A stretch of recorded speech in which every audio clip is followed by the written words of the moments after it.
Alô, alô, galera, aquele abraço para a KTO. O papo agora é Campeonato Brasileiro. Terminou nesse domingo com 5 partidas, a 7ª rodada. E o campeonato tem novo líder, é o Flamengo, que passeou no Maracanã para cima do Vasco.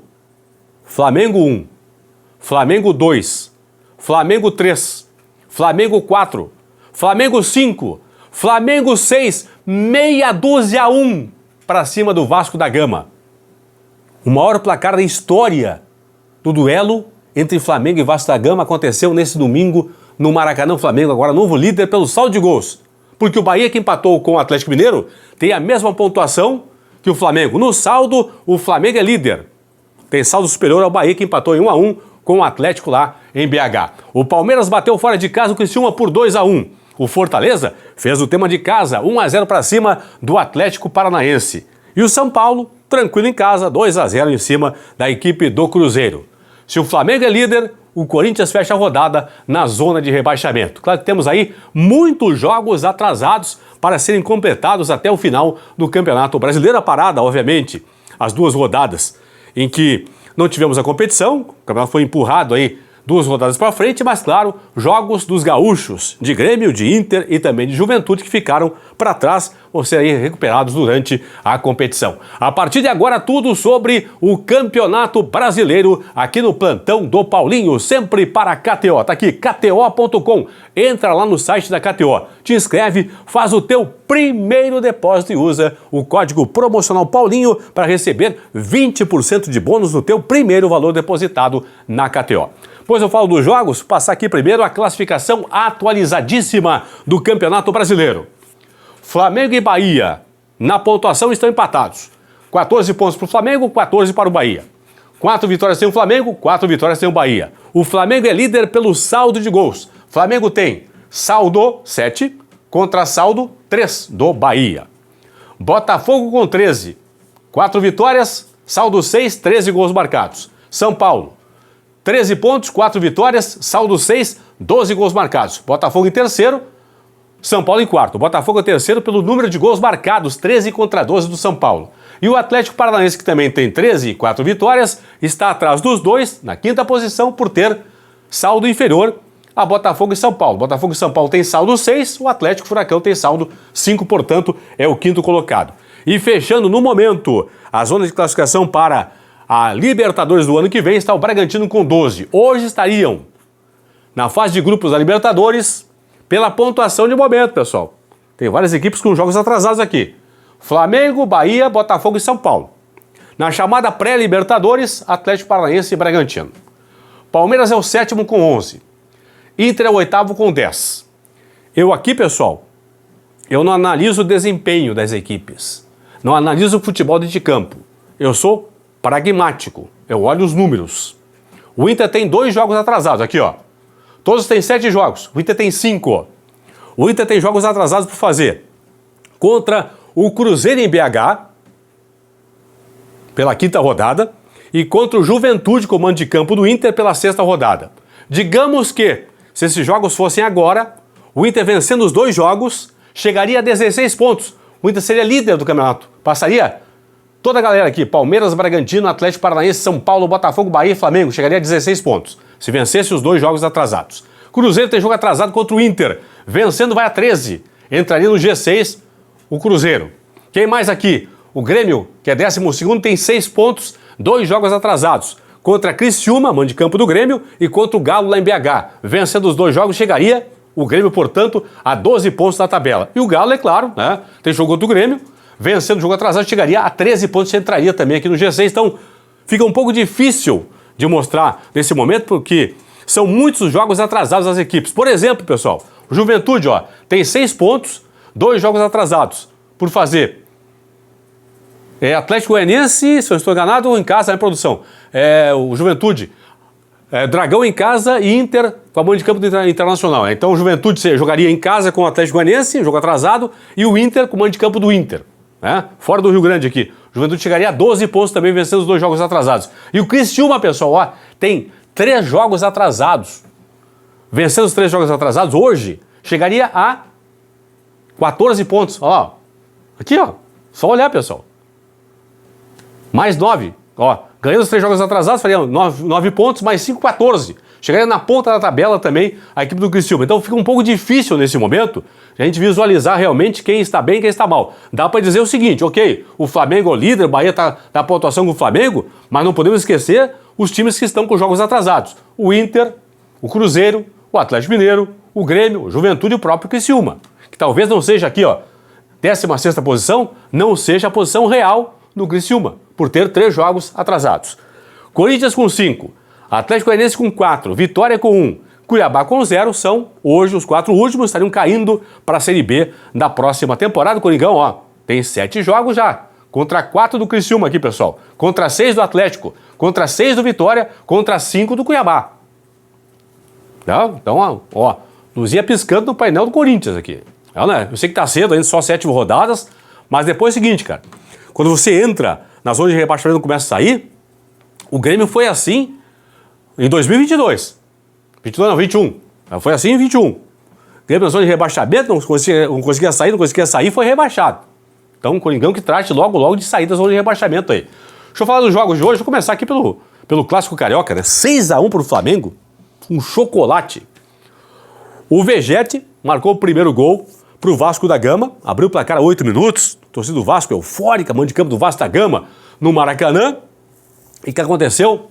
Dali em diante, só jogou o Flamengo. Não pelo placar de 6-1, da virada para 6-1, não. O Flamengo jogou muito futebol contra o Vasco da Gama.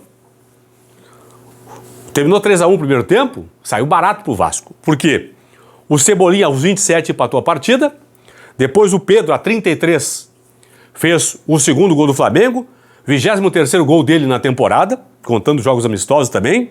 E o Davi Luiz, a 43, ampliou para 3-1. E aí o João Vitor, a 48 do primeiro tempo, foi expulso numa jogada com o Cebolinha.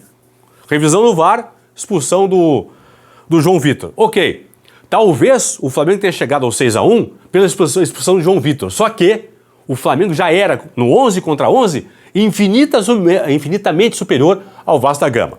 Segundo tempo, com um jogador a mais, De Arrascaeta fez 4-1 aos 51, aos 6 do segundo tempo. O Bruno Henrique marcou o 5º gol, e aí tivemos aí no finalzinho o gol da equipe do Flamengo para matar a partida, fazer o 6º gol. Confirma o 6º gol do Flamengo, por favor, aí, produção. Só para ter uma ideia, pessoal. O Flamengo agora vem de 2 vitórias contra Corinthians e Vasco da Gama. E o Vasco da Gama, nos últimos 6 jogos, tem apenas uma vitória sobre Vitória da Bahia por 2-1. Gabigol, eu tinha esquecido do Gabigol. Gabigol tentando fazer as pazes com a torcida, o Gabigol marcou o 6º e último gol aí do Flamengo. O resultado histórico porque jamais no duelo dos confrontos, na história dos confrontos entre Vasco da Gama e Flamengo, o Flamengo havia vencido o Vasco por 6-1. Teve um 5-1 em 19 de janeiro de 1938, imagine só, 1938, 5-1 para o Flamengo. E teve um 6-2 em 3 de outubro de 1943. Imagine só, hein? 1943, há 80 anos, 6-2. E nesse domingo foi 6-1 para o Flamengo, portanto, resultado histórico no Maracanã. Palmeiras jogou fora de casa, foi Criciúma, derrotou o Criciúma por 2-1. O Criciúma jogou muito bem a partida, não merecia ter perdido o jogo, mas perdeu, né? O que vale é bola na rede. Gustavo Gomes de pênalti e Lázaro marcaram os gols do Palmeiras. O Mateuzinho, gol do Criciúma. O Criciúma tem a sua primeira derrota agora na competição, apenas o 4º jogo do Criciúma na Série A do Campeonato Brasileiro. Já o Palmeiras voltou a vencer. Ele havia perdido semana passada, na rodada passada, na verdade, não semana passada, na rodada passada, para o Atlético Paranaense em casa por 2-0, agora voltou a vencer no Campeonato Brasileiro. Atlético e Bahia, Atlético Mineiro e Bahia, empate em 1-1 na Arena MRV, lá em BH. O Hulk, um golaço, aliás, 2 golaços na partida. O Hulk, a 16 do segundo tempo, batendo uma falta, espetacular o gol do Hulk, entrou no ângulo, indefensável para o goleiro do Bahia. Como foi o gol do Ademir, a 25 do segundo tempo, também indefensável para o goleiro do Galo. Então, 2 grandes gols, golaços do Hulk para o Galo, do Ademir para a equipe do Bahia. O Galo não perde há 6 jogos, sequência invicta do Galo tem 2 vitórias e 4 empates. O Galo não perdeu na competição ainda. E o Bahia não perde há 6 jogos. Perdeu para o Inter na abertura no Beira-Rio por 2-1, depois não perdeu mais. 6 jogos sem perder o Bahia, tem 4 vitórias e 2 empates. O Bahia nessa sequência de 6 partidas sem perder.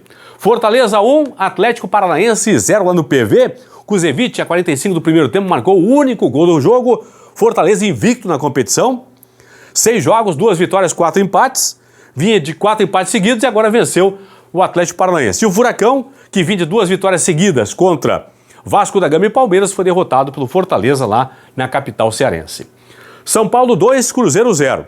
Lucas Moura a 5 minutos do primeiro tempo e o Caleri a 2 da segunda etapa marcaram os gols da equipe do São Paulo. O Marlon do Cruzeiro foi expulso a 38 do primeiro tempo, mas isso não mudou em nada com o placar do jogo, porque o São Paulo já vinha no 11 contra 11, muito melhor que a equipe do Cruzeiro.